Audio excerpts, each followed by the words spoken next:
Bismillahirrahmanirrahim. Assalamu alaikum. My name is Ali Raza and welcome to Pen Gravity PAS. Dawn editorial analysis की series continue थी and today is 16th of October 2023. So let's start करते हैं जी. Reminder में दो तीन चीज़ें हैं. Firstly PDF का जो लिंक है वो डिस्क्रिप्शन के अंदर अवेलेबल है न्यूज़पेपर का और लेक्चर जो डिलीवर किया जा रहा है इसका.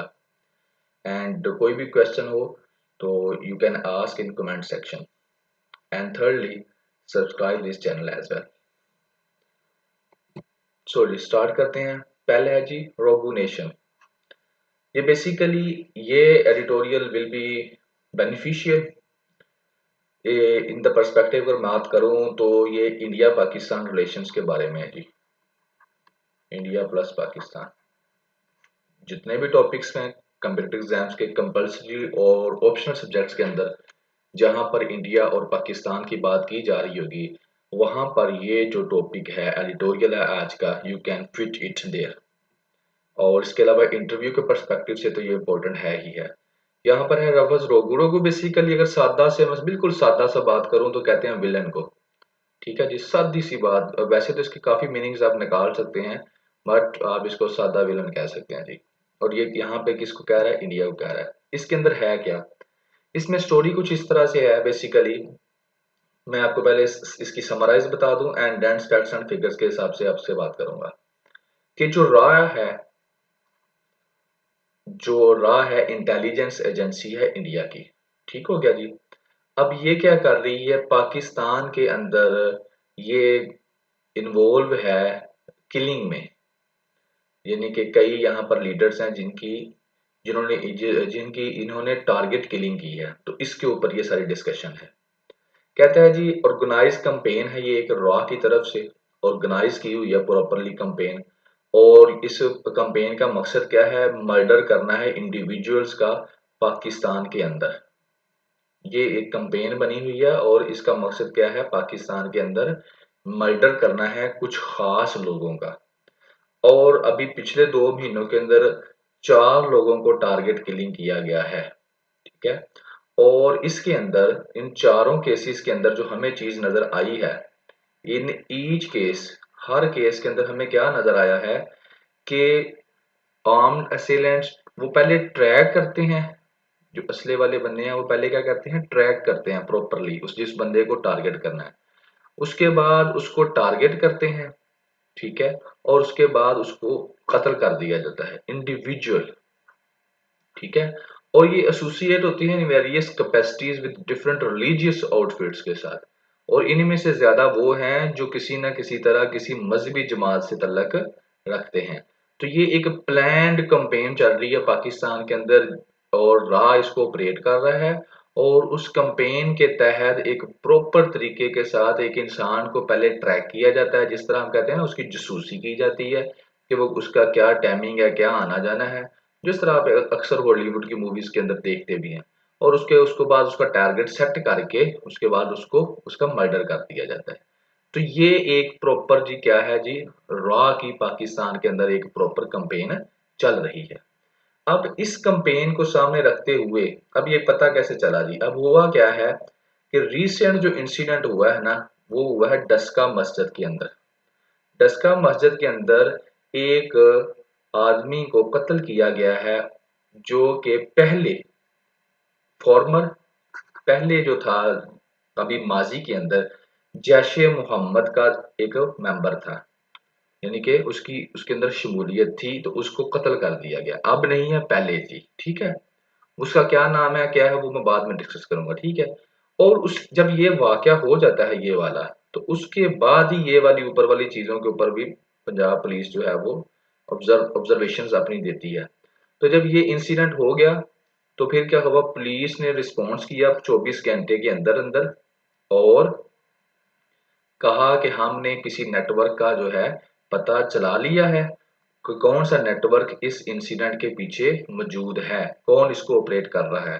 मगर उन्होंने उसको ओपनली जो है ना उस ग्रुप के बारे में नहीं बताया. यहाँ तक कि जो आईजीपी है इंस्पेक्टर जनरल ऑफ पुलिस जिसे हम आईजी भी कहते हैं सादा अल्फाज में, अभी के लिए जो उस्मान साहब हैं, तो उन्होंने इस चीज़ की ओपनली डिस्कशन नहीं की, लेकिन बस इतना बताया है कि हमने जिन लोगों ने ये काम किया था उनको पकड़ लिया है या उनका जो ग्रुप है उसका पता चला लिया है। अब यहाँ पे तो ये है, दूसरी तरफ जो इंडियन मीडिया है, वो इसके बारे में, इस चीज़ के बारे में क्या रिपोर्टिंग दे रहा है, वो कह रहा है कि इस बंदे का नाम है जी शाहिद लतीफ़, ठीक है? और ये जो 2016 के अंदर इंडियन एयर फोर्स बेस जो थी पठानकोट के अंदर, वहां पर जो अटैक हुआ था उसके अंदर ये इसने एज ए फैसिलिटेटर काम किया था, ठीक है? ये कौन कह रहा है? ये इंडियन मीडिया कह रहा है और उसके पास कोई ऐसे खास सबूत भी नहीं है, लेकिन वो कह ये रहा है। तो यहाँ पर दो चीजें हमारे सामने आ जाती हैं कि ये जो किलिंग हुई है, इस किलिंग के बाद पुलिस ने ट्रैक भी कर लिया है, ये वाली किलिंग, सॉरी, जो डस्का मस्जिद के अंदर हुई, ट्रैक भी कर लिया किसने किया, लेकिन डिस्क्लोज नहीं किया ड्यू टू सम रीजंस। और दूसरी तरफ जो इंडिया मीडिया है वो इस किलिंग के बारे में ये व्यूज दे रहा है, ठीक है? तो ये यहाँ से आपको एक पूरी की पूरी पिक्चर जो है ना वो आपके सामने खुलकर आ जाती है। अब आगे वो एडिटोरियल वाला इसको एक्सप्लेन करता है कि ये तो हो गया था जो पिछली, ये थी एक स्टोरी थी, पहले होती है एक स्टोरी, एडिटोरियल में पहले एक स्टोरी होती है जिसे आप कह सकते हैं कोई न्यूज होती है, फिर उस न्यूज की जो चेन बनाई जाती है, ठीक है ना? यही फर्क होता है एडिटोरियल में और एक आम खबर में। आम खबर में सिर्फ आपको डिटेल दी जाती है, ये हुआ, इसमें एक चेन बनाई जाती है और उस चेन को फिर एलेबोरेट किया जाता है। अब इस चेन में वो क्या कहता है, कहता है ये जो इंसिडेंट हुआ है ना ये पार्ट है ऑफ इंटरनेशनल कैंपेन का। इंटरनेशनल कैंपेन में क्या है, वो एडअप करता है जो कनाडा के अंदर किलिंग हुई थी, किसकी? Killing of Sikh nationalist Hardeep Singh Nijjar, ठीक है ना, in Surrey Canada in June this year, इस साल जो खालिस्तान तहरीक जो इंडिया के अंदर वर्किंग कर रही थी, उसका जो एक मेन सरगना था, पार्ट था, उसकी, उसको मर्डर उसका किया गया इसी साल जून में, कहां पर? कनाडा में, ठीक है? तो ये यहाँ पर पाकिस्तान में भी हो रहा है और दूसरे कंट्रीज के अंदर भी हो रहा है। तो यहाँ पर कनाडा ने ब्लेम किया किसको? इंडिया को, तो उसकी इंटेलिजेंस एजेंसी को, और पाकिस्तान भी यही कर रहा है। दोनों कंट्रीज यही सेम क्लेम कर रहे हैं। ये किसने किया है? कि ये किया है इंडिया की रॉ एजेंसी ने, जो कि वायलेशन है इंटरनेशनल लॉ की। अब यहाँ पर दूसरी चीज हमारे सामने क्या आती है कि इस कैंपेन के बाद हमें कुछ ये आइडिया होता है कि जो इंडियन गवर्नमेंट है ना, वो क्या कर रही है, वो ये कर रही है कि हर उस इंसान को टारगेट कर रही है इंडिविजुअल बेसिस पर, उसको, उसका मर्डर किया जा रहा है जो दुनिया में किसी भी मुल्क में रह रहा है, मगर उसकी जो है ना, उसके असर हो रहे हैं किस पर? जो इंडिया के अंदर कोई भी नेशनलिस्ट मूवमेंट एक्टिव है और इंडिया की टेरिटरी के अंदर वो असरअंदाज हो रहा है या पीछे कभी हुआ था, उसको इंडिविजुअल बेसिस पर टारगेट किया जा रहा है।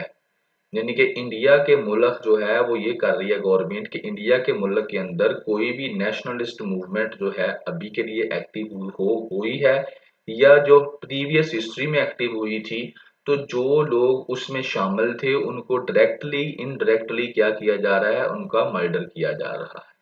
और इसकी एग्जांपल हमारे सामने एक तो ये वाली है और दूसरी जो पाकिस्तान के अंदर होती है वो भी ये वाली, ठीक है? अब इसके कॉन्सिक्वेंसेस बड़े ही सीवियर किस्म के कॉन्सिक्वेंसेस हमारे सामने आएंगे, ज़ाहिर है ये अच्छे नहीं है, इससे दोनों मुल्कों के रिलेशंस खराब होंगे। आगे वो क्या कहता है, ये तो होगी बात, आगे वो कहता है ये जिम्मेदारी किसकी है? वो कहता है कि असल में ये जिम्मेदारी है हमारी इंटेलिजेंस एजेंसियों की कि वो क्या करें कि वो इससे पहले कि अटैक होने से पहले ही वो इस चीज का आइडिया रखें और इसको काउंटर करें। लेकिन अगर वो काउंटर नहीं कर पा रही और यहाँ पर पाकिस्तानियों का मर्डर हो रहा है, तो ये उनके लिए बड़ी ही शर्मिंदगी की बात है। और आगे वो कहता है शर्मिंदगी की बात तो खुद ही होगी जब हमारी इंटेलिजेंस एजेंसियां और हमारी जो लॉ इन्फोर्समेंट एजेंसियां हैं, सीधी सी बात है, जो हमारी आर्मी है या मिलिट्री है, वो तो डोमेस्टिक जो हमारे इश्यूज हैं, हमारे अंदरूनी मामलात में, और उनमें घुसी पड़ी है। सियासत में कौन आएगा, हुकूमत में कौन नहीं आएगा, ठीक है, उसके अंदर उसकी इन्वॉल्वमेंट बड़ी शामिल है। पॉलिटिक्स के अंदर है जी, ठीक है, जुडिशरी के अंदर है, यानी कि जो हमारे लोकल और डोमेस्टिक डोमेन्स हैं उसके अंदर वो क्या कर रही है, अब बहुत ज़्यादा इंटरफेयर कर रही है। लेकिन करना क्या चाहिए उसको कि जो बाहर से जिस काम के लिए उनको बनाया गया था वो उस तरफ तवज्जो करे, और उस तरफ वो तवज्जो कर नहीं रही, और उसका रिजल्ट क्या आ रहा है कि हमारे पाकिस्तान के अंदर इंडिविजुअल्स का मर्डर कर रही है। कौन कर रही है जी? रा कर रही है। क्यों कर रही है? क्योंकि जो हमारी आईएसआई है वो तो मसरूफ है कहाँ पर? यहाँ पर हमारे अंदरूनी मामलात में, पॉलिटिक्स में, कभी किसी को उठा रहे हैं, कभी कुछ कर रहे हैं, ठीक है। तो इसमें वो क्या कहता है, डोमेस्टिक इश्यूज। और अगर वो कहता है कि ये बात की जाए ना लीगली तौर पर and technically have no business being involved in, कि ये जो हमारी इंटेलिजेंस एजेंसीज हैं इनका लीगली तौर पर और टेक्निकली तौर पर कोई बिजनेस ऐसा है नहीं कि उनको जो डोमेस्टिक इश्यूज के अंदर मुदाखलत करनी चाहिए, बल्कि उनको क्या करना चाहिए, उनकी रिस्पॉन्सिबिलिटी ये है कि जो हमारे मुल्क के अंदर दूसरे बाहर से लोग इनसे आ रहे हैं और मर्डर कर रहे हैं उनको क्या करे, काउंटर करे। तो ये थी जी आज का पहला एडिटोरियल, और इसको मैंने थोड़ा सा एलेबोरेट इसलिए भी किया है, और ये इम्पोर्टेंट, अब पेपर पर्सपेक्टिव में अगर बात करूं तो मैंने ये कुछ पॉइंट्स निकाले हैं कि पेपर में ये कहां पर फिट होगा। करंट अफेयर की अगर बात की जाए कोर्स आउटलाइन की, तो Pakistan relations with its neighbours India, तो अल्टीमेटली नेबर आप रिलेशंस की बात करेंगे तो यू कैन से कि रिलेशंस खराब हैं, और उसमें एक वजह आप ये भी डाल सकते हैं जो भी हम एक्सप्लेन। आगे फिर जी ये करंट अफेयर के टॉपिक के अंदर है, और पाकिस्तान अफेयर्स में आ जाता है Pakistan relations with neighbour excluding India आ जाता है। इंडिया को कोई अलग बात है, Pakistan and India relations since 1947। तो सिंस 1947 से तो वो है ही हैं, लेकिन अभी करंट में ज़ाहिर अल्टीमेटली हमको इतना इंपॉर्टेंट है कि करंट सिचुएशन का भी पता होना चाहिए। तो करंट ये सिचुएशन चल रही है, deterrence theory and practice with special reference to India and Pakistan, यानी कि ये क्या है, ये भी इंडिया पाकिस्तान के रिलेशंस है। India and Pakistan foreign policy and relations, nuclear weapon states programme and postures India Pakistan, ये आईआर के हैं, इंटरनेशनल रिलेशंस के सारे टॉपिक्स हैं। तो इनके अंदर भी इंडिया प्लस पाकिस्तान के रिलेशंस के बारे में डिस्कशन है, और ये एडिटोरियल आपको देगा करंट व्यू, अभी कहाँ स्टैंड हम लोग कर रहे हैं, करंटली कहाँ चल रहे हैं। तो करंट का पता होगा तो you can link it with past as well as predict future. ठीक है जी। तो ये था जी हमारा फर्स्ट एडिटोरियल। सेकंड एडिटोरियल है डिले इन प्रोजेक्ट्स, ये इंफ्रास्ट्रक्चर से रिलेटेड है, और इंफ्रास्ट्रक्चर अच्छा होगा तो आपकी जो है एक्सपोर्ट जो है, ट्रांसपोर्ट बढ़ेगी, अच्छी होगी। ठीक है, ट्रांसपोर्ट अच्छी होगी तो आपकी एक्सपोर्ट्स बेहतर होगी, इकोनॉमी बेहतर होगी। ठीक है जी, टूरिज्म बेहतर होगा और बड़ी चीजें बेहतर होंगी। तो डिले इन प्रोजेक्ट्स में चलते हैं। डिले इन प्रोजेक्ट्स है जी, प्रोजेक्ट्स जो लगाए हुए हैं वो तखीर का शिकार हो रहे हैं, लेट हो रहे हैं, और इनमें दो प्रोजेक्ट्स की बात की जाएगी। मेन लाइन 1 एक प्रोजेक्ट है, और दूसरा है M6 मोटरवे। इन दो प्रोजेक्ट्स की बात इस एडिटोरियल के अंदर डिस्कस किया गया है। अब इसमें क्या बताया गया है, इसमें बताया गया मेन लाइन 1 क्या है जी। मेन लाइन 1 बेसिकली एक रेलवे प्रोजेक्ट है, ठीक है, और ये पेशावर को कराची से मिलाता है, और इसकी लेंथ 1726 किलोमीटर है, 1726 किलोमीटर इसकी लेंथ है। और ये बेसिकली इस प्रोजेक्ट में ये है कि ये रेलवे ट्रैक है तो सही, लेकिन ये पुराना हो चुका है बहुत ज्यादा, इसको रेनोवेशन की जरूरत है। तो मेन लाइन 1 इसको इसलिए कहा गया है कि ये काफी जो मेन एरियाज है उनको आपस में मिलाता है। तो बात होगी इसकी रेनोवेशन की, इसको और कैसे बेहतर किया जाए, इसको जदीद किया जाए, और इसके बारे में बात है। दूसरा है M6 मोटरवे, ये 306 किलोमीटर है, ये हैदराबाद और सखर मोटरवे है, लिंक है। और ये भी बेसिकली जो पेशावर और कराची मोटरवे है ना, पेशावर से लेकर कराची मोटरवे, उसके अंदर ही एक लिंक आता है। अगर ये भी कंप्लीट हो जाता है तो पेशावर से लेकर कराची तक मोटरवे भी कंप्लीट हो जाती है। ठीक है जी। तो ये दो हम इन दोनों को डिस्कस करेंगे। पहले हम आते हैं मेन लाइन 1 के ऊपर। मेन लाइन 1 के ऊपर हम बात करते हैं जी। मेन लाइन 1 में अब क्या हुआ है, असल में हुआ ये है कि इसको सी पैक जो प्रोजेक्ट था ना, चाइना पाकिस्तान इकोनॉमिक कॉरिडोर, उस प्रोजेक्ट के तहत इसकी रेनोवेशन होनी थी, यानी कि इसको अपग्रेड करना था। ठीक है जी, इस प्रोजेक्ट के तहत। अब क्या हुआ है कि अभी जो है third belt and road initiative forum in Beijing this week, अब एक मीटिंग होने जा रही है, ठीक है ना, revise of agreements during third belt and road initiative forum की तीसरी मीटिंग होने जा रही है बीजिंग के अंदर इस हफ्ते। और उसके अंदर ये उम्मीद की जा रही थी कि इस एग्रीमेंट को मेनलैंड मैन के एग्रीमेंट को रिवाइज किया जाएगा और इसके ऊपर बात की जाएगी डीपली और इसको बेहतर तरीके से परफॉर्म करने की, यानी कि इसको जल्द अज जल्द क्या किया जा सके, इसके ऊपर वर्किंग शुरू की जा सके, इसको जल्द अज जल्द कंप्लीट किया जा सके, इसके मुख्तलिफ एरियाज के ऊपर बात की जाएगी। ठीक है, लेकिन हुआ क्या, तो पाकिस्तान की फाइनेंस मिनिस्ट्री है ना, उसने क्या किया, ये जो एक हमारी उम्मीद थी ना, इसको तबाह कर दिया। रिहैबिलिटेशन एक्सपेक्टेशन, ये जो हमारी उम्मीद थी ना कि इस मीटिंग के अंदर क्या होगा, हम बात करेंगे इसकी रिवाइज ऑफ एग्रीमेंट की डिस्कशन की जाएगी और हमारा जो है ना ये रेलवे का प्रोजेक्ट जो है ना इसके ऊपर वर्किंग करके इसको जल्द से जल्द बेहतर कर लिया जाएगा। तो वो क्या हो गया जी, बिल्कुल हमारी पानी उम्मीदों के ऊपर पानी फिर गया। किस तरह से फिर गया है वो आगे आपको बताता हूँ। पानी फिर गया है वो तो बताता ही, पहले आप मैप देख लें। मैप में क्या है जी, Karachi to Peshawar railway project है, ठीक है ना। इसके अंदर आपको नजर आ रहा होगा जी, ये आपका कराची है, कोस्टल कराची कैंट, यहाँ से ये चलती है मोटरवे और ये रेलवे और ये पेशावर तक जाती है। तो ये था जी इसका मैप, इसको आप देख सकते हैं। इसके अंदर कितने लाहौर कितनी लंबी है, यू कैन सी कि जो मेन आपके सारे शहर है ना वो इसके अंदर आ रहे हैं। गुजरावाला भी है, गुजरावाला भी आ रहा है, आपका लाहौर भी आ रहा है जी, ठीक है ना, साहिवाल भी आ रहा है, और ये कितने आ रहे हैं आप देख सकते हैं। तो यहाँ से आप इसकी अहमियत का, इम्पोर्टेंस का अंदाजा लगा सकते हैं, यानी कि समझ लें कि पूरे पाकिस्तान में घूम के जाएगी। यहाँ पे तो आपको पता है कि ज्यादातर पहाड़ी इलाके हैं पाकिस्तान के ना, तो ये मेन एक जो है प्लेन एरियाज हैं, तो यहाँ से इसने गुजर कर जाना था।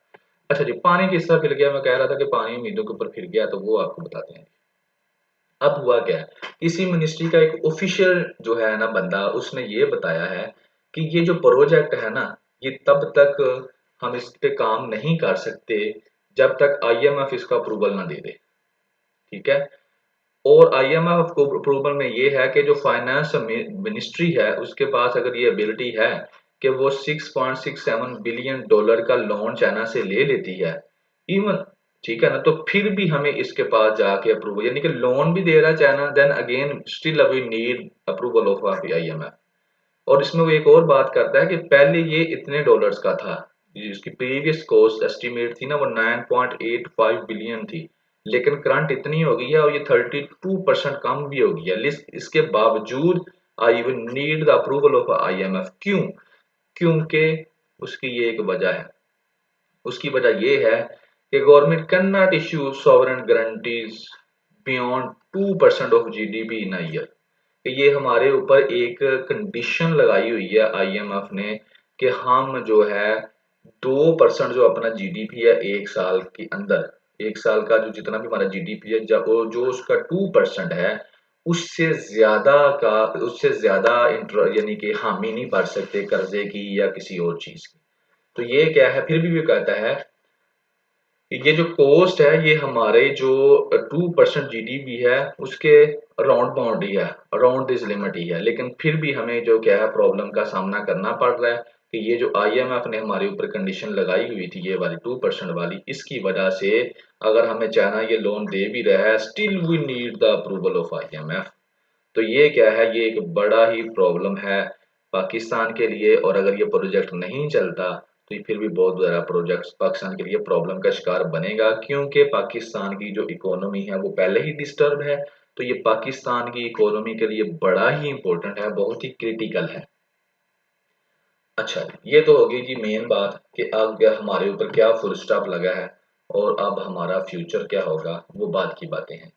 लेकिन आगे वो कहता है कि जो मल्टीपल डिले हुए हैं ना, ये क्यों हुए हैं। एक तो डॉलर कम होने की वजह से, डॉलर की जो प्राइस है वो ज्यादा होने की वजह से क्या हो रहा है, हमारी करेंसी डीवैल्यू हो रहा है और कॉस्ट जो है वो बढ़ती जा रही है।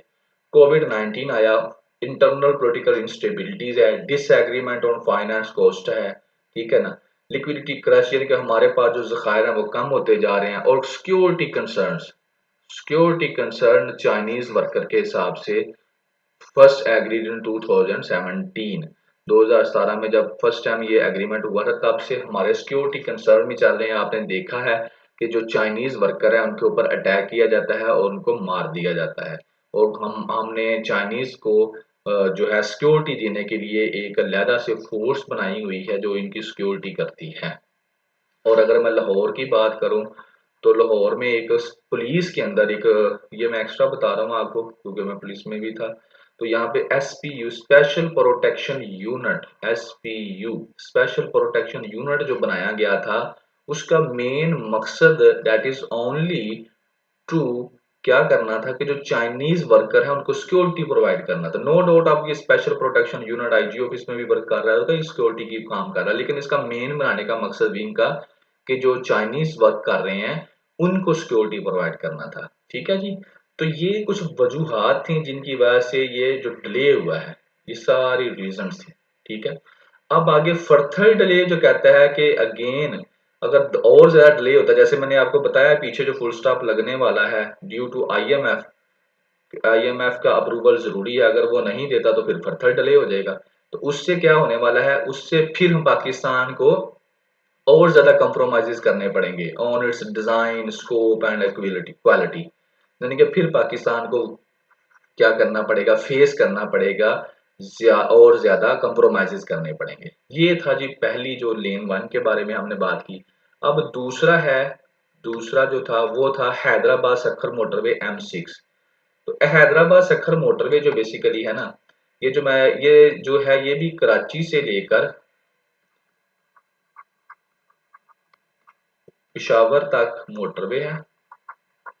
ठीक है। उसके अंदर एक पार्ट है, उस पार्ट को हम कहते हैं, क्या कहते हैं इस पार्ट को, M6, यानी कि हैदराबाद से लेकर सखर तक का एक एक पार्ट है जो अभी पहले कंप्लीटली तैयार होना है। जैसे ये कंप्लीटली तैयार हो जाएगा तो ये जो कराची वाली पेशावर वाली मोटरवे है ना, ये भी क्या हो जाएगी, फिर कंप्लीट हो जाएगी इसकी चेन। ठीक है जी। तो इसके ऊपर अब हम बात करेंगे कि इसमें क्या जो है चल रहा है जी। इसके अंदर ये है M6 also facing threats for more delay, ये भी डिले होने वाला है।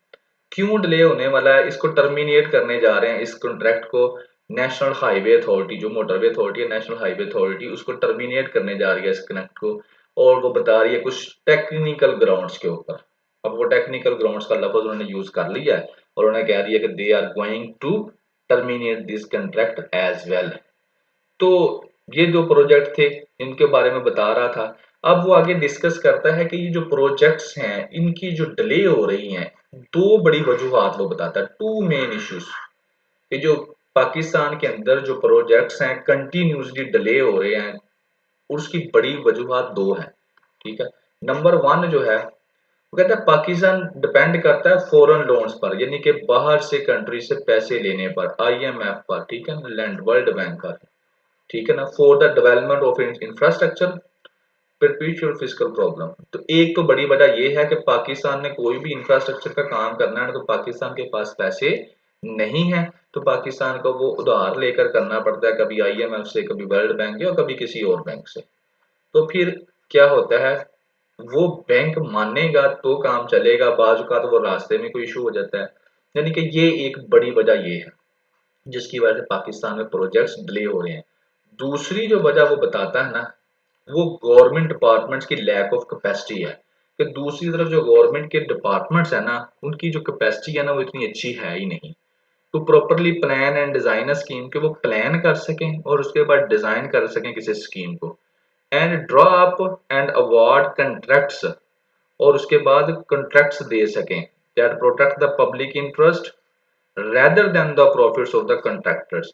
यानी कि ये जो गवर्नमेंट डिपार्टमेंट्स है ना, दूसरी बड़ी जो है ना प्रॉब्लम ये है कि इनके अंदर करप्शन इतनी ज्यादा है कि जो भी कॉन्ट्रैक्ट दिया जाता है वो मेरिट की बेस पर नहीं दिया जाता, पब्लिक इंटरेस्ट की बेस पर नहीं दिया जाता, बल्कि पर्सनल इंटरेस्ट की बेस पर दिया जाता है कि जो ऑफिसर हैं या जो गवर्नमेंट है उसके में अंदर जो जो आप कह लें डिपार्टमेंट्स हैं पब्लिक जो कॉन्ट्रैक्ट देते हैं, प्लानिंग एंड डेवलपमेंट की बात कर लें, तो वो कॉन्ट्रैक्ट असल में ज्यादातर मेरिट की बेस पर नहीं दिए जाते। तो ये दो मेन रीजंस हैं जिनकी वजह से पाकिस्तान के अंदर जो प्रोजेक्ट्स हैं वो डिले हो रहे हैं। तो ये था जी प्रोजेक्ट्स के हवाले से। तो इसमें आप बहुत कुछ बता सकते हैं कि पाकिस्तान के अंदर जो डेवलपमेंट है वो क्यों नहीं हो रही। ठीक है। और ये डेवलपमेंट इसने तो सिर्फ किया ना प्रोजेक्ट्स के बारे में, आप ये भी बता सकते हैं इंडस्ट्रियलाइजेशन क्यों नहीं हो रही जी, एक्सपोर्ट क्यों नहीं बढ़ रही पाकिस्तान की, इकोनॉमी क्यों तबाह हो रही है पाकिस्तान की। इसमें सब में यही है कि हम क्या करते हैं, आईएमएफ से लेते हैं पैसे, वर्ल्ड बैंक से लेते हैं, एक वजह। और दूसरी जो हमारे गवर्नमेंट के सेक्टर है, उनके कैपेसिटी इतनी अच्छी नहीं है कि इन पैसों को अच्छे तरीके से इस्तेमाल कर सकें, करप्शन है। तो रिजल्टेंटली ये सारी चीजें क्या हो जाती हैं, तबाह हो रही हैं पाकिस्तान की। ब्रूटल पीपल, जालिम लोग जी। जालिम लोग कौन है, हम पाकिस्तानी। पाकिस्तानियों को कहा जा रहा है कि ये जालिम लोग हैं। क्यों है जी, इसके ऊपर बात करते हैं।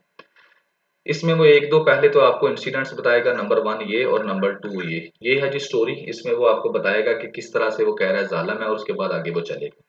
ब्रूटल पीपल के अंदर जो है वो कहता है कि हमारे अंदर जो शैतान है ना, वो बाहर आता है और जाकर वो क्या करता है, औरतों को, गरीबों को और जो माइनॉरिटीज हैं उनके ऊपर उनको नुकसान पहुंचाता है।